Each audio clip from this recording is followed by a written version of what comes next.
If you're thinking about starting your own supplement brand, then this video is for you. Now, I'm going to strip everything down and I'm going to show you behind the scenes on how to start and scale as quickly as possible. I've done over 2 mil in supplement sales from one of my own brands here. I've just got it on the screen so you can see I'm not making this up. If you want me to do a refresh check, let's do it. Oh yeah, exactly the same. Brilliant. Now, I've helped over 200 people with their supplement brands, and the most common problems I see over and over are overcomplicating what it takes to succeed, not knowing what the winning product looks like, having no idea how to source or manufacture, maybe believing the market's too saturated and that you need to invent something new to compete, and worst of all, forgetting the most important thing is how you're actually going to start getting sales. But don't worry, because we're going to walk through everything today, A to Z. I'm going to hop over to the computer and answer the first question, like how do I pick my first supplement to sell? It's actually really simple, and you only need 3 things to get going with. The underlying principle for every decision you make downstream from here is always going to be the same. Start small and then scale, which means this looks like you picking up one product and you sell it to one person and you solve one really high pain point for that particular type of person. You do not need to overcomplicate things, particularly so if A, you're at the beginning of your journey, or B, you're a one-man or woman band. The level of complexity to sell one supplement generally can be quite difficult. So when you start layering in and having a range, then your workload basically multiplies 10x. And exactly as I said a second ago, if we start small and we scale, we control our controllables and we go through everything it follows literally the same sequence that we just get better and better and better at. When it does come time to diversify, to bring more products in, then it's okay to do it. But we will first establish product market fit. And again, the marketing principle is if everyone is your customer, then no one is your customer. So if you go too broad, if you try to solve all things for all people, if you have a limited marketing budget and you don't have a crazy team or you don't have loads of experience to fall back on, this will get very complicated very fast. So we just keep things nice and small. Exactly as I said before, we start small and then we scale. We layer in additional complexity. And this really is actually simple to do because instead of us having 50 to 100 different products, the product that you end up choosing is the one that solves the highest pain point. Standard principle of marketing is that we are paid in direct proportion to the level of the pain point or the problem that we solve. So when we're looking at product selection, if you don't know what to sell, if you're just going out there trying to find something, instead of you just picking something maybe that's trending at the minute, which don't get me wrong, can still work, the pain point is everything. And to be able to understand pain point, we need to deeply, thoroughly understand the market, which I'll show you how to do this a little bit further in the video. Now, the next thing is when we are looking for a product, I have another 3 things that you must follow. You need to follow these rules because if you skip every single one of them, it's going to be difficult because, you're already finding your way in the dark. So we need to be able to narrow down this field to a particular product. And I have these 3 commandments. And this doesn't just apply to supplements. This applies pretty much to anything in dropshipping or branded shopping or e-com or just selling products online. So the first one is you must have a high margin. And remember, we're running a business here. We're not doing this as like an expensive hobby. Margin, I generally say minimum 65% markup or 2.5x the times of the product that it costs for you to buy. The second one is you need to solve a high pain point. The underlying principle I was taught in my early days was you want a starving market with a bleeding neck. If you think about the level of pain that market's in, we want to be able to sell painkillers, not vitamins. And this, again, is an important marketing principle because if you skip this and whatever it is that you're solving is just lukewarm, it's not going to capture anyone's attention. And the second part of that is the product's probably not going to work anyway, which means if you do not keep and retain that customer, you're just focusing on acquisition, and it makes it very difficult to scale. And the third one is in an ideal world, the product that you choose to sell, you use it yourself, you get value from it. And the reason for that is because you really just want to sell to customers like you, okay? You don't want to have to guess what the market wants or is or isn't willing to pay for. And don't get me wrong, if you break this rule, it's still possible to set up, but you're relying very heavily on founder-led assumptions in existing market data, say, for example, like AI. But it just makes it really hard for you to pin down the real reasons and pain points that people are buying from you to solve. Again, it always comes back down to really thoroughly, deeply understanding your customer. And for you to be able to do that, you need to be able to know them at a deeper level because the surface level problem that you think you're solving generally isn't actually the problem. If we kind of drill into this a little bit, generally the reasons come down to the eternal markets, which are health, wealth, and relationships. But you can't just say that. You need to be able to dig like 2, 3, 4 levels deeper. And okay, let's use the example of I'm solving for a sleep product or supplement. So you're going in with all of this narrative around sleep, but what you're not thinking is, how does lack of sleep actually manifest in your customer's life? So are they irritable? Are they frustrated? Is it impacting their ability to earn? Is it breaking down their relationships? How is it impacting their health? But we use like real life examples. This is what builds into our marketing. It's not just we go sleep, sleep, sleep, sleep. Yes, okay, this is the main problem, but you're not creating any emotional resonance with your consumers. Now, this means that you have to get them in that emotional state. And if you're not able to relay efficiently or effectively how lack of sleep impacts their day-to-day life and give them a why, a strong reason to buy from you, they're just going to scroll past. They're going to look at your landing page. They're not interested. You're focusing on features. It has this, this, this. It has this ingredient. It does this. No one cares, bro. They care about their problem getting solved. If we zoom out large enough, but we need to get them in that emotional state. And the only way for you to do that when you're going back to product selection is deep customer research. If you skip any one of these 3 steps, you will run into trouble. Like even the established brands that I work with, they skip this step. Okay, yes, they've still been able to get some form of sales or they've established product market fit. But if I ask them, okay, who's your customer? Between 25 and 45, working professional. Brilliant. We've narrowed it somewhat, but then what? Like, who are they? Where are they? What's their demographic? What's their psychographics? What do they like? What do they want? What do they hate? What's their pain points? And then really start understanding this, because the data you glean from this is what builds straight back into your actual marketing. But you're using customers' language and you're doing what most people don't, which all the big brands do, is they get customers to sell to customers. There is no purer form of marketing, and you need to learn from this. And again, the whole reason I'm watching this video is so you can anticipate these common problems ahead of time so you don't run into trouble. And again, it's just all about getting the sequence right. Don't skip steps. Okay, now let's say we have our product. We understand our formula. Now we got to bring it into the world. You have 3 options. You either go custom formula, you white label, or you go down the branded dropshipping route. I'll tell you what each of these means and entails. And whichever route you decide to go down is heavily dictated by 2 things, your budget and your timeline. Now, the best form of supplements that are out there generally have their own formula. This is something you've researched. You've got like specific ingredients, or it's in a different type of format. Generally quite high quality. You have lots of margin on it. But like most things, it comes at a cost. The cost here is it's going to be very expensive for you to develop.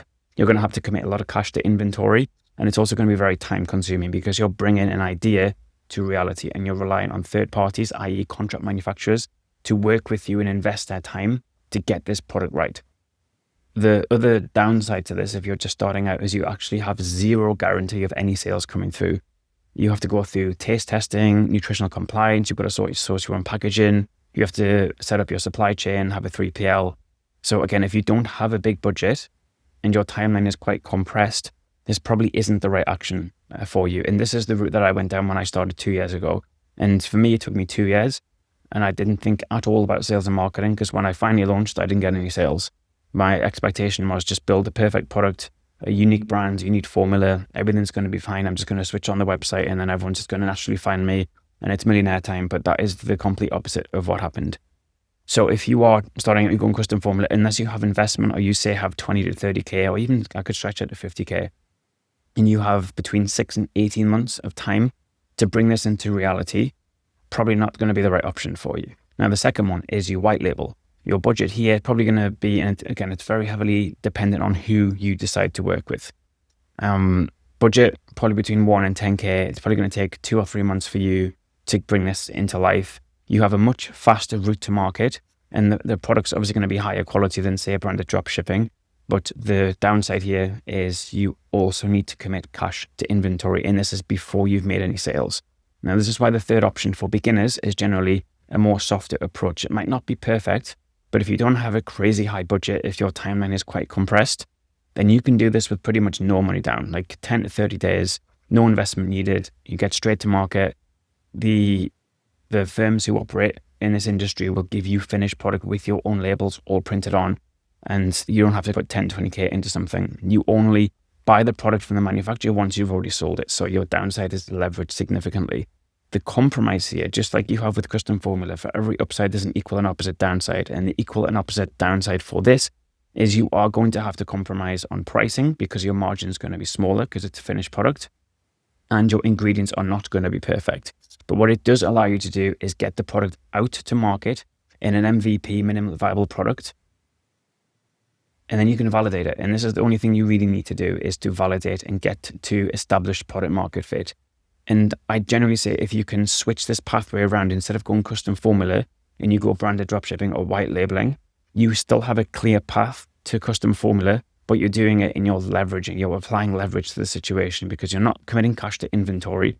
You're validating the market. You're only selling the product once you've made it, and it allows you to actually do sales and marketing ahead of time, as opposed to the other way around, which I did it. And don't get me wrong, product is good, branding is good, but I didn't understand the market, and this is where I went wrong. I've got a little table in here so you can see just roughly how these all compare. And by the way, I also have a video on how to find a manufacturer. If you're starting out your supplement brand, that'll be linked probably here or here, probably here. So far, we have the 3 things you need to start. You understand what a winning formula looks like. We have our manufacturing in order. Now, this is when we start thinking to marketing, and what a lot of naysayers or people new into the industry will say is that supplements are saturated. Why are you going to sell another protein powder when there's 10,000 others who probably just launched it, never mind the big brands? And this is where we have to really niche down and find a strategic point of differentiation. This is where this comes into, okay? It's actually really simple to do. Again, let's just focus on picking a Superfull product, for example. This here actually is a client of mine, and she followed this perfectly. So I'm just going to give examples. So this is a gut health digestion supplement, again, largely generic. And instead of it just us going for solving gut health, we're niching down, where we're looking at a strategic positioning of the range within the market.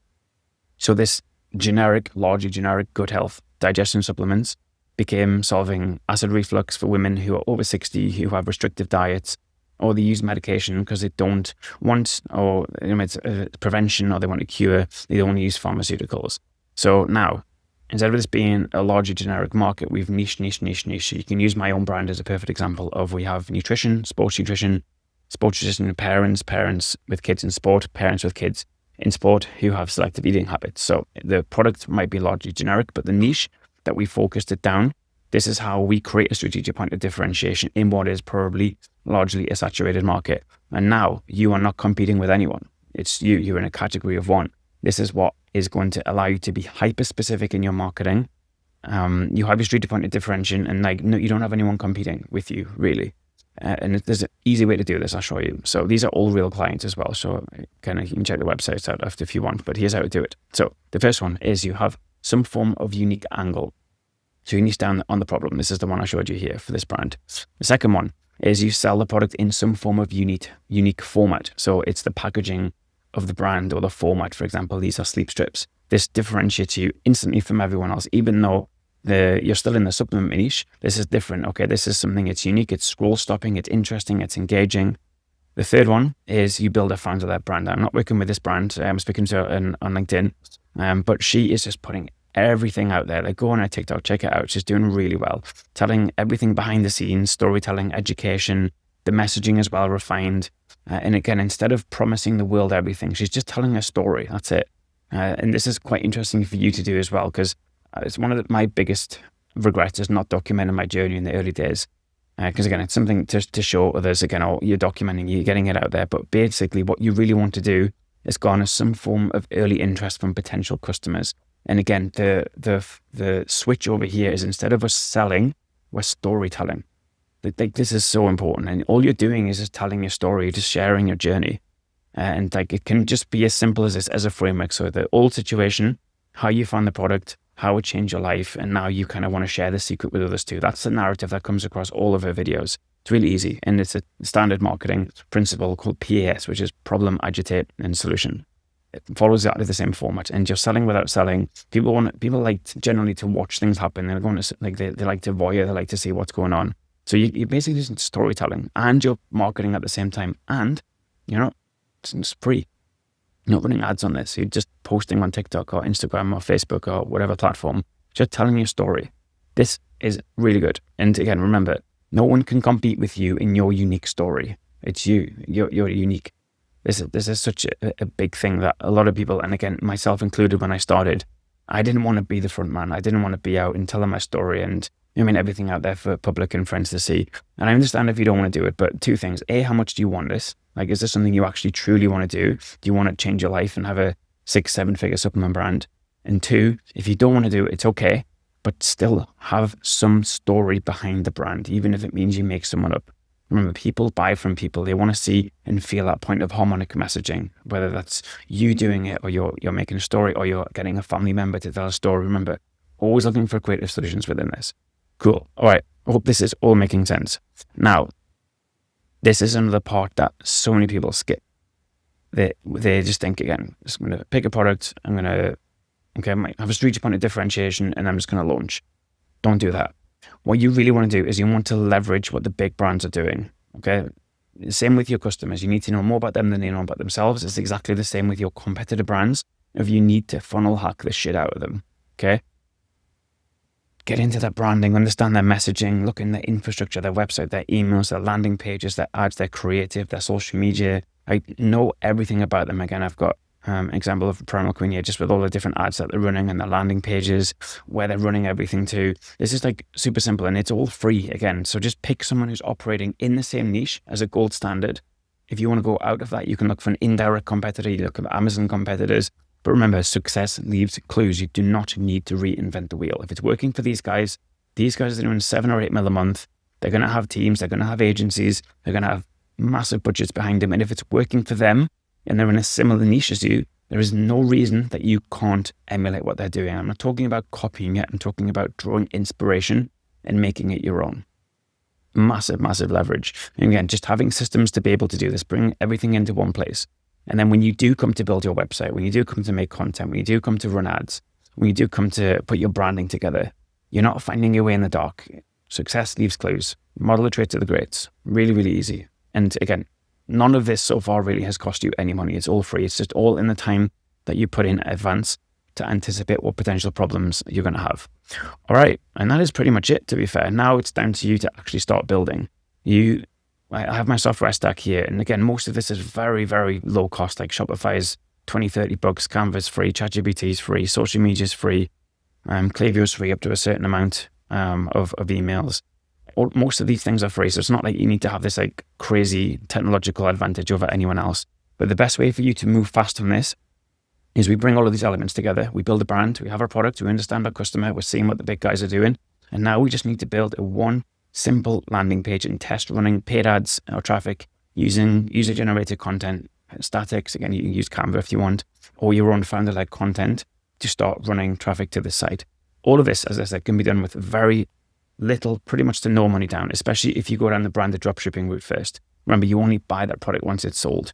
And then to expand your sales and revenue, you will switch your attention over to market feedback. Again, listen to customers, stay close to them, particularly so the early adopters. This is when you can then diversify. If you realize this problem solves this one, but customers also have this problem, or they're asking, can we do this? Can we do this? What about this? Now we're making data-driven market-led decisions. And this is where, instead of you relying on a hunch to make a decision or to buy a product or to make a specific flavor, we can release other products. This is what we're talking about, diversifying with other products. We can have these as upsells in the cart. We can stretch them out for lifetime value. And this is where you can then start to build revenue scale, because you can also lock customers into subscriptions, which is valuable for you. It's also valuable for the customer. And that's it. It really is as simple as that. Now you have a supplement brand. It's running on autopilot. And guess what? You didn't reinvent the wheel. And by the way, if you want direct support and guidance to start your own supplement brand, just like 250 of my other students, click here. I have a full video on how to start a supplement brand completely from scratch in 2025. It'll also be linked in the description as well. But yeah, hope this is useful. Now it's time to go take action. See you in the next video.